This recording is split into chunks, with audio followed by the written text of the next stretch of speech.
je suis là encore. Ne vous fatiguez pas de moi. Aujourd'hui, je vais essayer de ressortir tous les articles qui parlent des traités et accords internationaux pour que nous ne puissions pas marcher dans l'ignorance. Vous savez, quand on parle de la Constitution, il faut remonter au cours de droit constitutionnel et institutions politiques. Pour dire quoi? La Constitution, étant donné la loi des lois, la loi mère, la colonne vertébrale est hautement politique. La Constitution n'est pas seulement l'affaire des juristes. La Constitution, c'est l'affaire d'un État, surtout de la Cour constitutionnelle. C'est cette Cour qui parle de la constitutionnalité et de l'inconstitutionnalité. Voilà pourquoi nous avons une Cour constitutionnelle, laquelle Cour est habilitée dans un État pour parler de la constitutionnalité et de l'inconstitutionnalité. On peut parler sur la rue, on peut parler à l'école, on peut parler dans les universités, mais hélas, le dernier mot revient à la Cour constitutionnelle. Il n'est pas interdit à tout le monde de parler sur la Constitution, mais il faut bien parler de la Constitution. Et on ne peut pas parler de la Constitution dès lors on n'a pas la maîtrise sur le droit constitutionnel et institutions politiques. Je ne veux pas m'attarder sur le cours du droit constitutionnel et institutions politiques. J'aimerais aujourd'hui parler des traités et accords internationaux. La Constitution d'un État retrace tout ce qu'il faut pour parler du charroi étatique et ses corollaires. En aval, il faut parler des traités et accords internationaux. Pour dire que tout État membre des Nations Unies, tout État membre des organismes à caractère international est censé comprendre l'enjeu que dès lors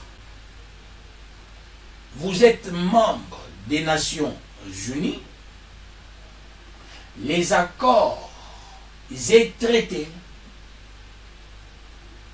ont une haute valeur sur les lois du pays. Je vais commencer avec la France. Que dit la Constitution de la France? Parce qu'il faut toujours faire le droit comparé. Dans son article 55, les traités ou accords régulièrement ratifiés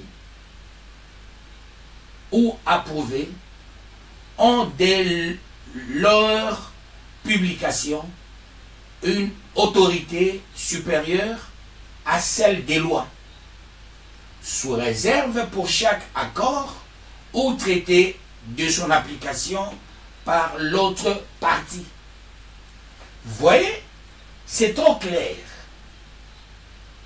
La Constitution de la 5e République de la France respecte le droit international en ce qui concerne la matière des traités et accords internationaux. Dès lors, vous concluez un accord, ce traité ont la suprématie sur les lois du pays. Vous voyez comment est-ce qu'ils ont libellé, comment leur constitution dispose les articles. Vous voyez la substance substantielle de l'article 55 de la Constitution de la 5e République de la France. Je vais prendre la Constitution dit de Louloibourg, du 1er août 1964, en République démocratique du Zaïre. Dans son article 9, il est dit ceci, comme ce que nous venons de voir avec la France, c'est ce que les constituants de 1964 avaient aussi écrit. Les traités et accords internationaux régulièrement ratifiés ont dès lors leur publication une autorité supérieure à celle des lois sous réserve pour chaque traité ou accord de son application par l'autre partie. Voyez-vous, en 1964, comment on a ressorti, comment on a libellé, il n'y a pas un danger criant de l'hypothèque, comme la France et comme la République démocratique du Zaïre. Après la Constitution du 1er août 1964, Mobutu, il a eu, avec ses experts, Papa Étienne Tshisekedi à la tête, ils ont écrit ce manifeste dit de l'Encelé. J'ai ce manifeste depuis 1972. Mon père me l'avait donné en 1972. Il a dit, mon fils, prends ça. Mais j'avais dit à ma mère, mais pourquoi? On me donne un petit truc. À mon âge, je suis encore à l'école primaire. On me donne un truc de 1972. Pour en faire quoi? Et plutôt de 1967, pour en faire quoi? Papa m'avait dit, je te donne ça comme cadeau, garde ça. Je commence à comprendre maintenant le pourquoi de ces cadeaux en 1972. C'est ce qui a régi notre pays en 1965 en lieu et place de la Constitution. Depuis le domaine de l'Encelé, le 20 mai 1967. En matière de traités accords internationaux, comment Mobutu et ses pairs avaient vu la chose? Et à cette époque, on parlait de deux blocs. L'URSS et les États-Unis. Parce qu'au début, les deux blocs étaient ensemble. Avant la Deuxième Guerre mondiale, contre les nazis. Et après la Deuxième Guerre mondiale, le monde s'est divisé en deux blocs. Le bloc des États-Unis et le bloc de l'URSS et leurs associés. En matière de rapport avec les autres États, rapport avec les blocs, écoutez, le 20 mai 1965, cette constitution nous a régis, qu'on appelle manifeste de Lancélé. Ça dit expressement ceci. Le MPR opte pour une politique de neutralisme positif. Le pays ne doit pas être entraîné par le jeu d'alliance ou de pacte dans l'un ou l'autre des camps qui divisent le monde. Ces divisions mondiales qui ont abouti à des conflits armés sont sa nature commune avec les problèmes politiques et économiques des pays africains. Dès lors, pourquoi compromettre sans intérêt réel l'indépendance du pays en acceptant de prendre parti pour l'un ou pour l'autre? Le pays n'a rien à gagner et tout à prendre à se ranger sous la bannière de l'un ou de l'autre groupe. Le MPR reconnaîtra les véritables amis du Zaïre à leurs actes et non à leurs idéologies déclarées. Voyez, Mobutu avait le courage dans le traité et accords internationaux. Mobutu, comprenant la constitution de Lullabourg du 1er août 1964, comment les traités et accords internationaux étaient définis, c'était du copier-coller. Alors, dès lors, il se dit, je deviens le léopard du Zaïre. Mobutu n'avait pas peur ni des Américains,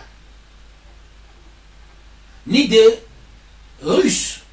À cette époque-là déjà, il a dit, je ne peux pas me ranger ni côté l'URSS, ni côté États-Unis. Il serait comme le maître de jeu en matière des accords et traités internationaux. Et qui avait écrit, c'est Papa Étienne Tshisekedi Wamrumba, ce manifeste de Lancélé, avait pris une position de ne pas être ni à gauche ni à droite. Dès lors, il y a eu évolution. Alors, qu'est-ce qui se passe? Les Blancs, surtout les Américains, après avoir lu le manifeste de Lancélé, ils ont dit ceci à Mobutu. Tu ne peux pas nous échapper. Tu dois élaborer une autre constitution. Là où tu dois ressortir le mouvement internationalisé et internationaliste dans les traités et accords internationaux. Nous t'avons donné ce pouvoir. Tu dois comprendre, il y a ce qu'on appelle l'esprit, il y a ce qu'on appelle la lettre. Mobutu a essayé de faire face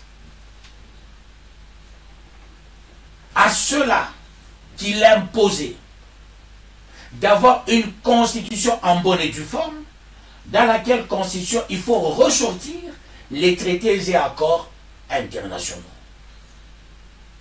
Mobutu dira, non, ça c'est notre pays.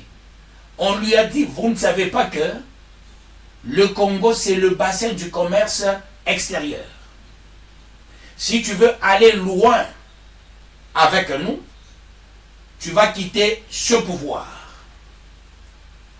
De ce fait, il te faut une nouvelle constitution. Voilà comment est-ce que on a rédigé la nouvelle constitution du 24 juin 1967.